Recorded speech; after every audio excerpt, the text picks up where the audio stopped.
Bienvenidos al capítulo de secreciones digestivas. En esta oportunidad vamos a estudiar la secreción biliar. Bueno, la secreción biliar es elaborada por el hígado y contiene una serie de elementos que pueden dividirse en dos fases. Una fase que es independiente de los ácidos biliares, que está formada por el agua y por todos los electrolitos que están disueltos: sodio, potasio, calcio, cloro y bicarbonato. Y otra porción que es lo que se llama dependiente de ácidos biliares, que básicamente está formado por las sales biliares, la bilirrubina, el colesterol, ácidos grasos y fosfolípidos como lecitina. El hepatocito elabora gran parte de esta secreción, y la fase independiente de ácidos biliares o de sales biliares es aportada por los canalículos biliares. La bilis se va formando de esa manera y va saliendo del hígado y ingresa a la vesícula biliar, donde va a ser almacenada durante los periodos interdigestivos.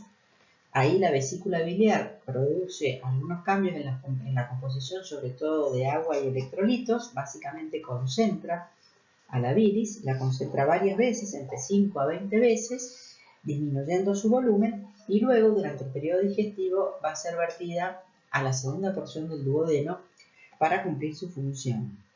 La función de la bilis básicamente tiene una función digestiva, pero no porque tenga en sí misma enzimas, sino que lo que permite es emulsificar las grasas.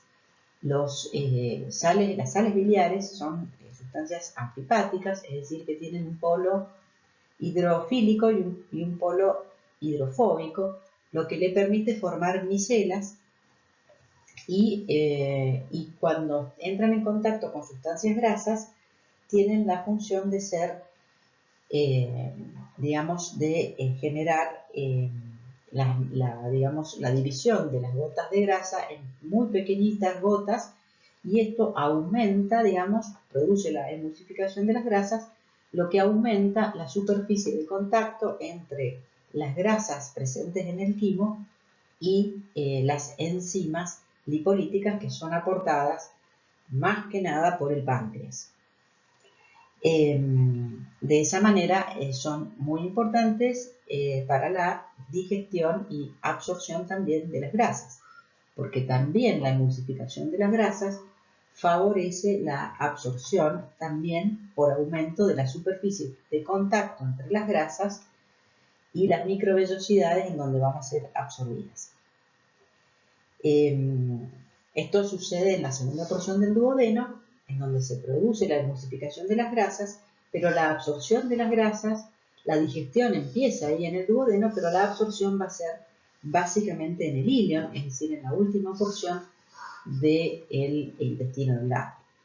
Una vez que ya se ha producido toda la absorción de las grasas, la bilis vertida va a ser reabsorbida, es decir, las sales biliares vuelven a absorberse en la última porción del ilion y por la vena porta regresan al hígado. Es decir, que las sales biliares salieron de acá, se vertieron en la segunda porción del duodeno, atraviesan todo el intestino delgado, en la última porción del ilion se reabsorben, y así se produce lo que se llama el circuito enterohepático, que es un circuito que siguen las sales biliares durante las comidas. En una comida rica en grasas, este circuito puede dar varias vueltas. En total, el pool de sales biliares es aproximadamente entre 2 y 4 gramos, ¿sí? Y a lo largo de un día, dependiendo del tipo de alimentación, va a ser más o menos entre 6 y 10 veces el circuito enterohepático. Sin embargo, hay una parte de las sales biliares que se pierde por heces y que no participa de esta recuperación, sino que se pierde por heces, que es más o menos 0,6 gramos por día.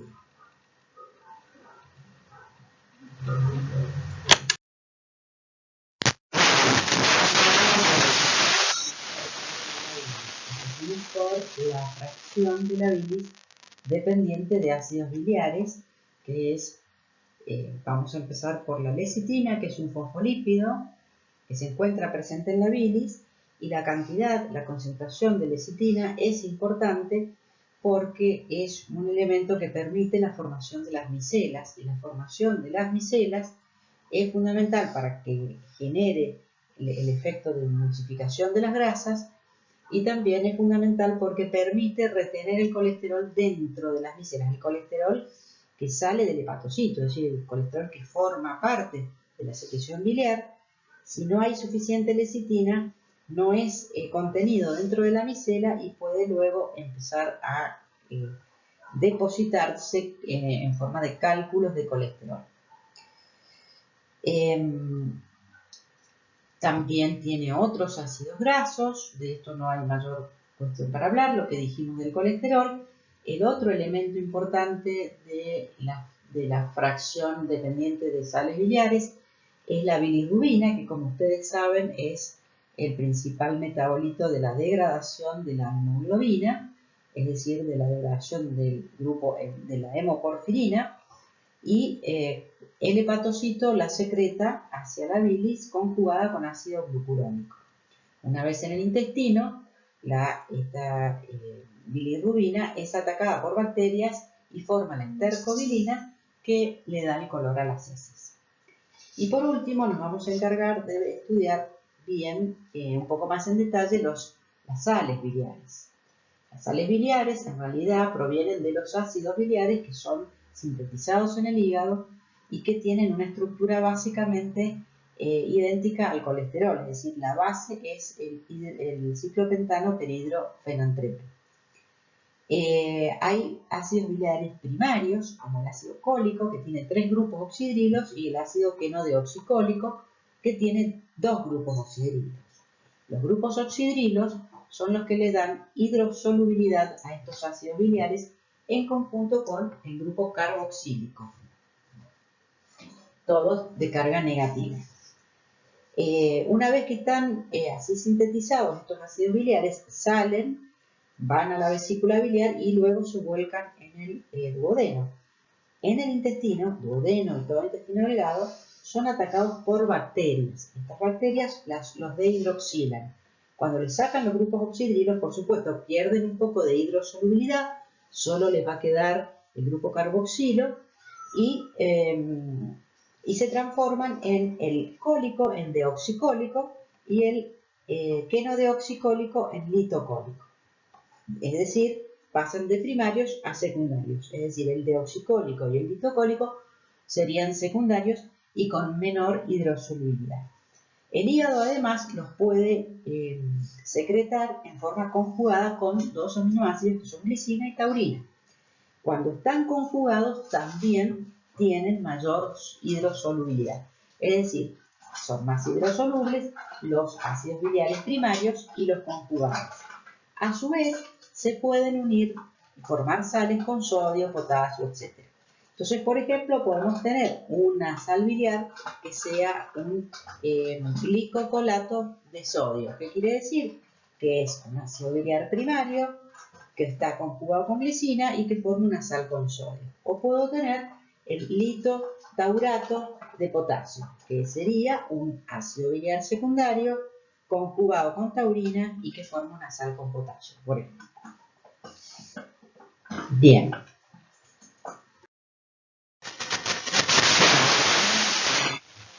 Para ver cuál sería la función de la vesícula biliar en la composición final de la bilis.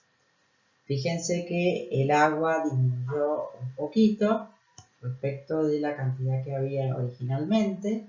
Las sales biliares se concentraron muchísimo. La bilirrubina, fíjense que también se concentró casi 10 veces.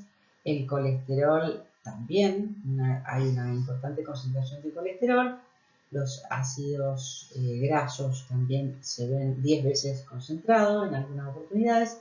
La lecitina también tiene una concentración importante. Y respecto de los iones, respecto del sodio, hay una leve disminución de la cantidad de sodio, un aumento importante del potasio, un aumento importante del calcio, una disminución del cloro y una reducción del bicarbonato. Todos estos procesos los lleva a cabo la vesícula biliar, que no es un simple receptáculo, sino que también modifica en gran medida la composición, sobre todo de los electrolitos.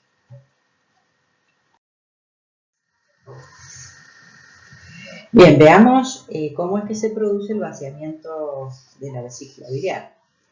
En principio, la vesícula biliar va a tener dos estímulos importantes. Uno es la acetilcolina y el otro es la colecistoquinina, que les suena porque la hemos visto en secreción pancreática. La acetilcolina es liberada por el vago, digamos, y es el mediador principal de la fase cefálica y gástrica de la secreción digestiva. Durante esa fase, la vesícula biliar comienza a contraerse bajo los efectos de la acetilcolina. Esta contracción es parcial y es moderada en su magnitud, y además también la acetilcolina tiene un efecto relajador del esfínter de Oddi, es decir, promueve el vaciamiento de la vesícula y abre el esfínter para que pueda pasar hacia la segunda porción del duodeno. Recién unos 30 minutos después de la ingesta se produce, ya en plena fase intestinal de las secreciones digestivas, se va a producir la secreción de colecistoquinina, que como ustedes bien saben, está mediada o está, digamos, producida, estimulada por la presencia de un quimo con una alta molaridad o con muchos aminoácidos o con ácidos grasos de cadena larga. Cuando todo eso o alguno de esos factores existen, hay una fuerte liberación de colecistoquinina, y como ustedes ya habían visto, la colecistoquinina por un lado va a actuar en el páncreas, aumentando la secreción enzimática del páncreas, y por otro lado va a ser un potente estimulador de la vesícula biliar. Es más, por esta acción recibe su nombre. Colecistoquinina hace referencia específicamente a esta función de contracción de la vesícula biliar y de relajación completa del esfínter de Oddi, de tal manera que se produce el vaciamiento completo de la vesícula. Aquellas sustancias que emulan la acción de la colecistoquinina se les llama colagogos, ¿sí? Bien, una vez que la bilis ya pasó, como vimos, ejerció su función, emulsificó las grasas ya se absorbieron todas por completo en el ileón, son reabsorbidos, como vimos al principio, para formar parte del circuito enterohepático. Esta reabsorción o esta absorción intestinal de los ácidos biliares o sales biliares va a depender en su capacidad, en su tipo de absorción, de la hidrosolubilidad o liposolubilidad. Son más solubles y son más fáciles de absorber los liposolubles, es decir, aquellos ácidos biliares que tienen menos oxidrilo o que no están conjugados, es decir, aquellos que han sido atacados por bacterias y que han sido dehidroxilados y deconjugados van a ser absorbidos con mayor facilidad. Los que tienen más hidrosolubilidad, para absorberse van a requerir de un sistema de transporte activo. En cambio, los liposolubles se absorben por difusión simple a través de la membrana plasmática de las células en Más o menos un 15 a un 30% de la bilis no se absorbe y se escapa por heces. La que sí se absorbió, digamos, los sales biliares que sí se absorbieron, van a ser depurados en el hígado. El hígado, una vez que llegan al hígado por la vena porta, van a ser depurados y el hígado, el hepatocito, inmediatamente los reconjuga, ¿sí? Y los rehidroxila y los deja listos para volver a utilizarlos.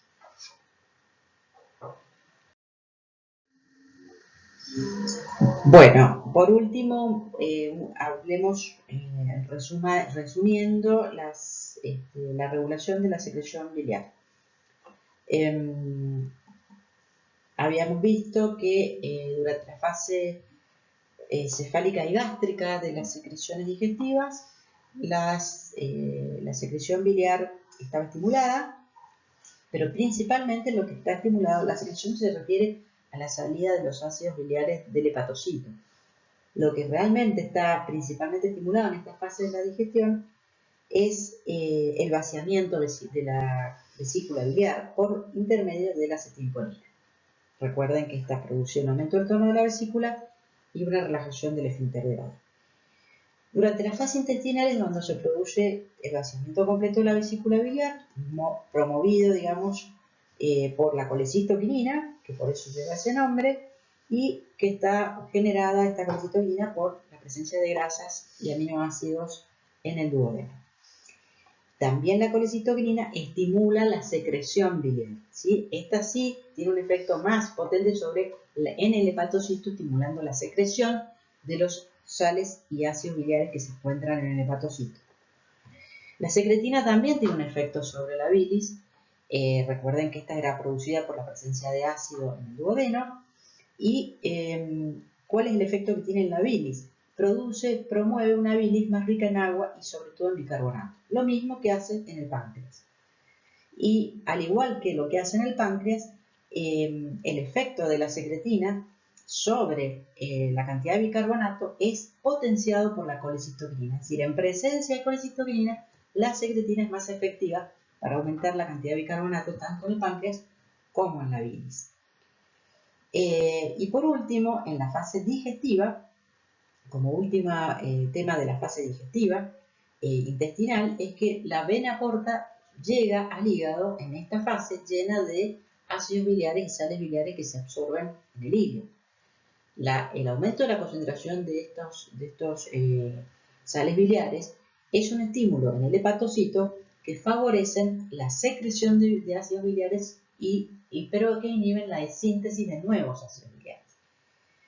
Esos nuevos ácidos biliares se van a sintetizar en el periodo interdigestivo, es decir, cuando la vena porta llegue al hígado en los periodos interdigestivos con pocos sales biliares, el hepatocito, esa concentración baja, para el hepatocito es un estímulo para la síntesis de nuevos ácidos biliares, que le permitan reponer el 15 o 30% que se perdió en la última comida, digamos.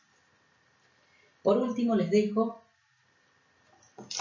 esta imagen, que es una especie de display que resume las más importantes hormonas digestivas. Acá ustedes van a encontrar los estímulos. En esta parte van a ver el nombre de la hormona y el lugar donde se sintetiza. Yo creo que deberían concentrarse más en leptina, en secretina y en colecistoquinina. Las otras no las hemos nombrado demasiado, puede ser el péptido gástrico. Y acá tienen la serie de efectos que va produciendo en los distintos niveles del aparato digestivo, ¿sí? Ustedes tienen que seguir las flechas de los colores y más o menos sirve como un resumen. La flecha significa estimulación y la flecha con una barra significa inhibición. Bueno, hasta acá llega el tema de secreciones digestivas. Ustedes deberían ver por cualquier libro las secreciones del intestino delgado, yeyuno, ilion y del intestino grueso, porque no lo hemos abarcado en estos videos. Y también tendrían que recordar del libro o de sus apuntes de bioquímica, cuando vieron la digestión, es decir, el efecto de las enzimas sobre los lípidos, los carbohidratos y las proteínas, porque tampoco va a ser abarcado en estos videos. Pero es un tema muy sencillo que ustedes ya lo saben, lo tienen que repasar. Y por último, terminar también completando el tema con absorción. Es decir, digestión y absorción, efecto de las enzimas y la absorción, tanto de los monosacáridos como de los aminoácidos como de las grasas. Repásenlo ustedes del libro, que creo que también la absorción lo deben haber visto en bioquímica. Bueno, nos veremos próximamente. Gracias.